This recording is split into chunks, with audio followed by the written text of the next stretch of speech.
La clé des songes, ou dialogue avec le bon Dieu. Chapitre 1:35. La mort interpelle, ou l'infidélité. 24 et 25 juin. J'ai repensé à l'histoire du jeune homme, qui avait beaucoup de bien.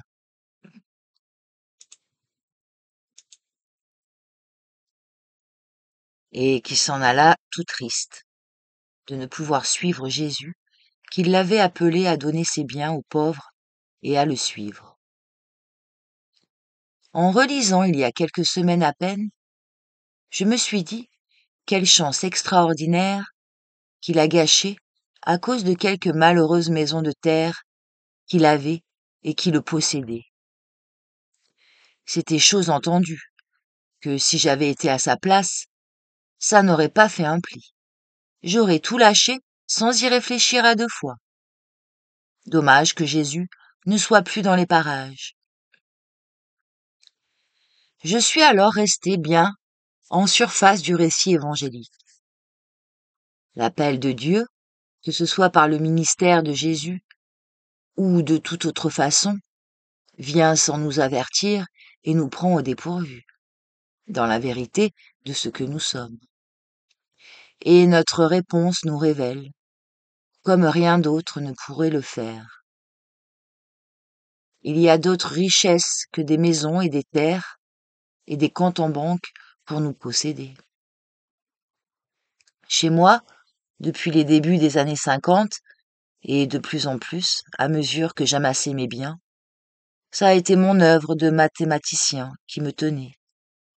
Aussi bien celle derrière moi, publiée noir sur blanc dans des tirages à part, et des volumes s'entassant en une pile ma foi coquette, que celle que je sentais germer, et sourde en moi, et qui m'appelait et me tirait en avant pour être. Cette œuvre m'enchaînait à un passé incompris, et à un avenir dont je me croyais maître. Et tout ce qui allait, avec, pour me gratifier et me sécuriser, dans la plénitude de mes moyens et dans l'euphorie de l'approbation unanime. J'ai compris hier que j'étais moi-même le jeune homme riche, entendant l'appel aussi clairement qu'on peut l'entendre, et s'en détournant finalement, non sans un secret malaise, car j'avais beaucoup de biens. Cette même année 1957, quelques mois à peine après l'épisode que j'ai rapporté hier, l'appel s'est fait à nouveau entendre, mais cette fois avec une toute autre force péremptoire, par la mort de ma mère. Il m'a été donné d'être auprès d'elle dans les dernières semaines de sa vie, de la soigner et de la voir mourir. Et aussi, dans ces semaines ultimes, de voir se dissiper, comme s'il n'avait jamais été, l'aride et âpre désespoir dans lequel elle s'était maintenue pendant les 5 dernières années. Aussi, sa mort est-elle venue comme la résolution inespérée d'une tension accumulée, telle que je crois qu'elle m'aurait brisée si ma mère n'était morte réconciliée, aimante et en paix. Cette mort a été vécue par moi comme un immense soulagement. Pendant 5 ans, elle avait été maintenue suspendue sur moi, comme une menace mortelle, comme une malédiction dévastatrice. Depuis longtemps, prononcée, et qui inexorablement attendait son heure pour s'accomplir. Et maintenant que cette mort était consommée, la malédiction qu'elle me réservait s'était évanouie miraculeusement, et la violence sans nom qui l'avait inspirée. Dans ces dernières semaines précédant la fin, cette mort avait été pressentie imminente, et en même temps désespérément refusée. Tout en moi se cabrait contre elle, tant je restais imprégné de toute angoisse refoulée des dernières années.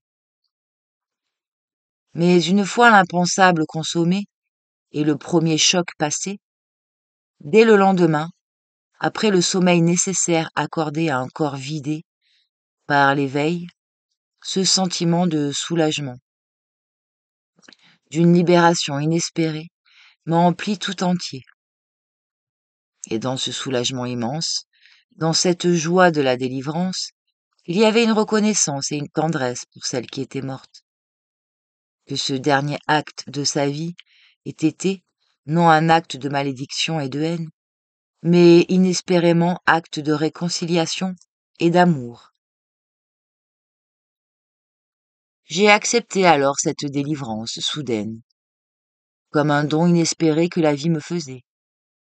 Il n'y a pas eu de velléité, de honte, faisant l'effort de refouler ces sentiments puissants, expression d'une réalité élémentaire, irrécusable, pour les remplacer tant bien que mal par un deuil de commande. Ma relation à la mort, saine initialement, et nullement chargée des tonalités habituelles d'angoisse et de répulsion, avait été profondément perturbée par les dernières années de la vie de ma mère. Mais en reprenant contact par la mort de ma mère, avec l'humble réalité physique de la dégradation de la chair et de la mort charnelle, cette relation s'est vidée d'elle-même, du contenu de menaces et de violences qui l'avaient dénaturée, pour devenir une relation simple et de plein pied, une relation aimante. Dès ce moment, je crois, la mort a commencé par devenir pour moi presque une amie déjà, ou du moins un des visages de la vie, un visage grave mais nullement menaçant, ni même fermé, doux dans ce recueillement du silence et accueillant. Sûrement aussi ce visage m'interpellait, cette mort étrange, cette soudaine accalmie après tant de violence. C'est la première fois de ma vie, je crois, où j'ai senti qu'il y avait quelque chose à comprendre, quelque chose qu'il m'appartenait de sonder, une leçon qui m'était proposée et que je devais apprendre. C'était un appel encore, mais plus clair encore cette fois, puisqu'il me posait une tâche, celle d'assumer un passé de comprendre. Ai-je fait alors le rapprochement avec l'appel qui m'était venu au début de l'été? Déjà, je m'étais laissé reprendre et porter et enfermer par les tâches familières que je dominais, par ces tâches qui étaient mon bien et qui me possédaient. Je ne saurais plus le dire avec certitude. Cette fois encore, toutes ces choses n'existaient qu'au niveau du senti, sans que l'idée me vienne d'y réfléchir, et encore moins de m'en ouvrir à quiconque. Pourtant, je crois que ces deux appels ont dû alors s'associer en moi. C'est dans les jours qui ont suivi la mort de ma mère qu'a dû se présenter, oh très discrètement, une idée qui est revenue parfois dans les mois et les années qui ont suivi, avec une certaine insistance. L'insistance discrète d'un songe qui revient hanter nos nuits, avant de sombrer sans retour dans les marais de l'oubli. Voici de quoi elle retournait. Ma mère laissait à sa mort le manuscrit complet d'un roman autobiographique, s'arrêtant en 1924, année de la rencontre avec mon père, et d'autres écrits également autobiographiques qu'elle avait commencé à écrire en 1945 et laissé en chantier depuis 1952. Ces textes devaient s'assembler en une vaste fresque à la fois historique et personnelle, en 3 grands volets, qu'elle n'acheva jamais. Elle estimait qu'aucun de ses écrits n'était en état pour publication, et elle avait décidé que rien ne devait en être publié, même après sa mort. Avec le recul, je me rends compte que c'était là une sage décision, dictée sûrement par un saint instinct. Elle a dû sentir obscurément, et sans se le reconnaître jamais, au-delà des imperfections de la forme, une carence plus essentielle, qui en était la véritable cause. la carence d'une profondeur qu'elle n'aurait pu atteindre qu'en laissant se réaliser une maturité en gestation, en elle depuis son adolescence, et que sa vie durant elle avait repoussée. Toujours est-il que cette décision de ma mère me peinait, ne serait-ce que par piété filiale. Pourtant, je sentais bien qu'elle n'était pas sans fondement, que quelque chose que je n'aurais su moi-même alors nommer clochait dans ces témoignages d'une vie qui me touchait de si près.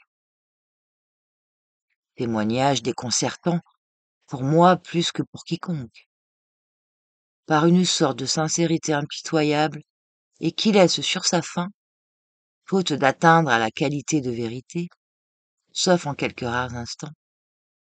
C'était comme un pain d'une pâte très riche, mais qui, faute de levain, n'aurait pas levé. Mon idée était qu'avec le très riche matériau biographique laissé par ma mère, je pourrais peut-être prendre sur moi d'essayer de mener à bonne fin l'œuvre qu'elle avait commencée, ou ne serait-ce d'abord que le premier de ces 4 volets prévus, de publier le roman. Déjà écrit, sous une forme peut-être très différente, qui restait à trouver sous son nom ou le mien ou les deux, je n'aurais su le dire. Bien sûr, j'avais beau manquer de maturité, je ne pouvais m'empêcher de sentir que cette idée avait de boiteux, à dire le moins, que je ne pouvais, avec les meilleures intentions et toute la piété filiale du monde, écrire l'œuvre d'un autre. Et pourtant, cette idée a dû se présenter et revenir avec une insistance patiente et obstinée, pour que je m'en rappelle encore maintenant, alors que j'ai presque tout oublié.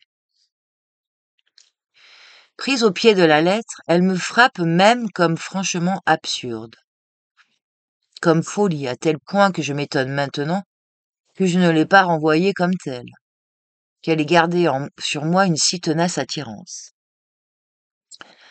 Mais en même temps commence à poindre en moi que cette idée folle, certes, est impossible à souhait, était une idée fertile.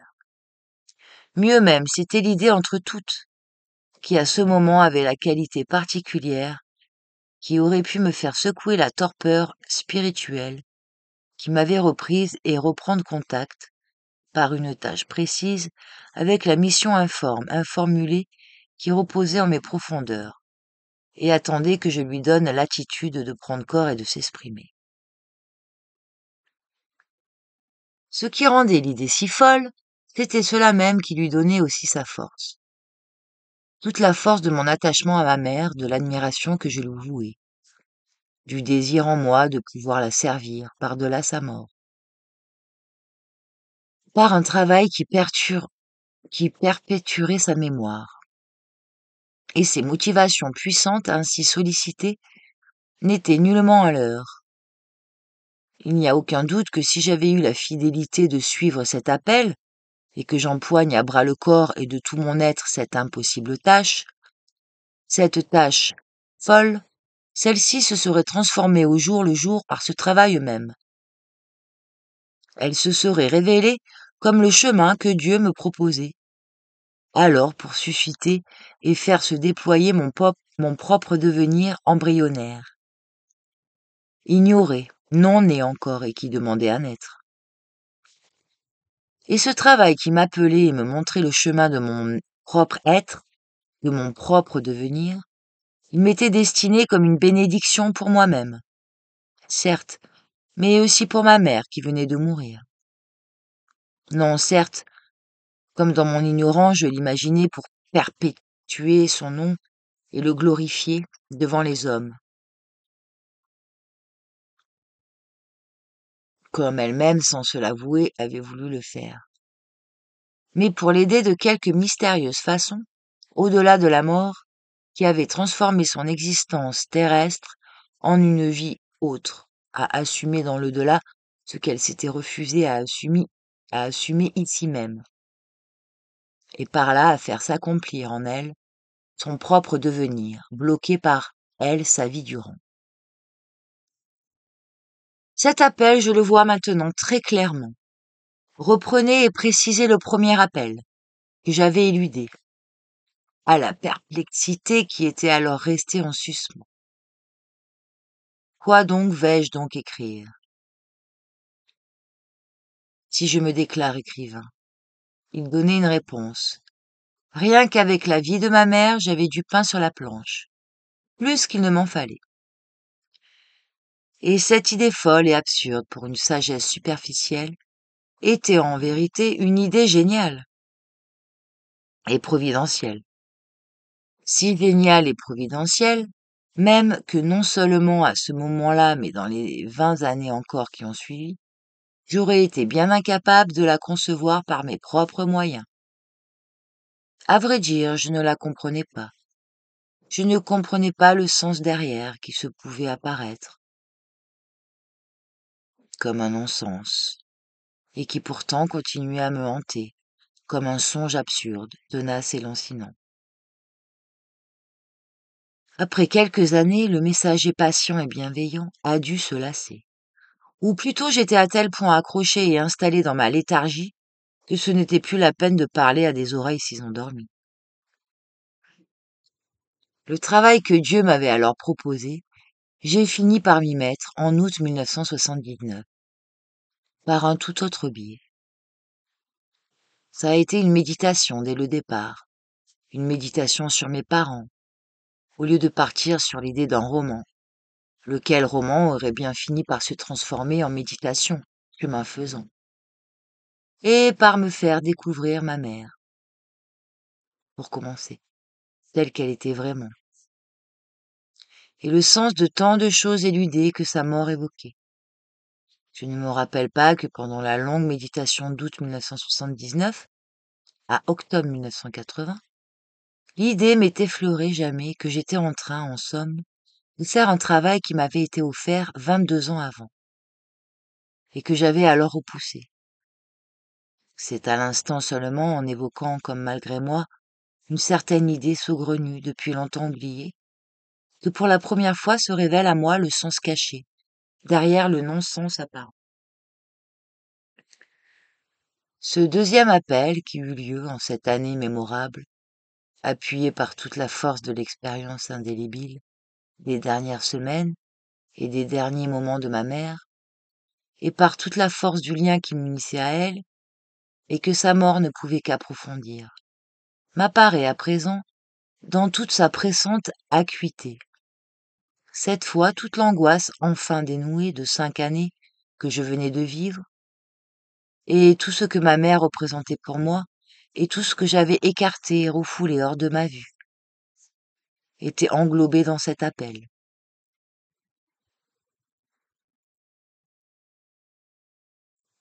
Et pourtant, cette fois encore, j'ai éludé. J'ai choisi d'être infidèle au meilleur de moi-même, infidèle à l'élan d'une générosité qui acquiesçait à cet appel des profondeurs, infidèle à l'instinct très sûr qui me montrait la voie d'une toute autre aventure. J'ai été alors comme le condamné à mort, la corde est déjà au cou, qui voit sa peine levée. Va où bon te semble. Je pouvais le prendre comme un encouragement, m'incitant à répondre à une grâce inespérée par un acte qui réellement y corresponde, ou ne serait-ce qu'à m'enquérir des tenants et aboutissants, qui m'avaient valu cette peine miraculeusement remise, histoire de ne pas me fourvoyer à nouveau dans une galère similaire. Au lieu de cela, je me suis laissé aller sur la douce pente de l'euphorie, de celui qui, pour cette fois-ci, en était quitte, et qui ne demande pas son reste. C'était le happy end. Désormais, il n'y avait plus aucune raison que le reste de ma vie, et jusqu'à la fin de mes jours, ne s'écoule sans encombre, dans des couleurs tout en rose. Les matins, des amis partout dans le monde, une amie qui allait devenir compagne, qui m'avait assisté pour les derniers jours de ma mère, et qui semblait toute dévouée, que pouvais-je demander de plus? À quoi bon remuer de bien tristes souvenirs? Quand je serai vieux, peut-être. Maintenant, la vie m'appartenait. Il y a beaucoup d'appelés et peu d'élus. Mais les élus, ce me semble, sont ceux qui entendent, écoutent et suivent l'appel. Dieu choisit quand et comment il l'appelle. Et en est-il même un seul qui n'ait été appelé? Mais ce n'est pas lui qui choisit les élus. C'est chacun de nous, quand la voix appelle, qui choisit dans le bruit ou dans le silence, s'il fait taire la voix ou s'il la suit. On s'imagine volontiers Dieu dictant ses commandements par la voix du tonnerre, pour être gravé, immuable, sur des tables de granit. En vérité, Dieu parle à voix très basse et à l'oreille d'un seul. Il ne commande ni n'impose, mais suggère et encourage. Et ce qu'il dit est folie pour tous ceux qui nous entourent, comme pour nous-mêmes, qui en sommes un docile reflet. Rien autour de nous, ni en nous, sauf cette seule voix, ne nous encourage à lui prêter oreille. Et tout nous en dissuade. C'est pourquoi il est si rare que nous écoutions, et plus rare encore que nous suivions. Et c'est pourquoi sûrement il y a si peu d'élus. Cette voix imperspectible est comme un vent léger qui passe dans les herbes folles. Et quand il a passé, rien ne semble s'être passé. Tout est comme il a toujours été. Les prophètes eux-mêmes, les mystiques, les saints, l'ont d'abord récusé, comme une vaine chimère ou comme un songe fou, avant d'oser la reconnaître et de miser leur vie sur cette foi téméraire, cette foi folle, défiant toute sagesse. Si aujourd'hui à certains d'entre nous, ils paraissent grands, eux qui furent pétris de la même argile que nous, c'est parce qu'ils ont osé, eux, être eux-mêmes, en osant ajouter foi au vent qui souffle et qui passe, montant des profondeurs. C'est leur foi qui les rend grands, en les rendant eux-mêmes et à eux-mêmes. Non la foi en un credo partagé par tous ou prôné par un groupe empressé de zélateurs, mais la foi en la réalité et en le sens d'une chose délicate et imperceptible, qui passe comme la brise et nous laisse seuls face à nous-mêmes, comme si elle n'avait jamais été. C'est cela la véritable foi en Dieu.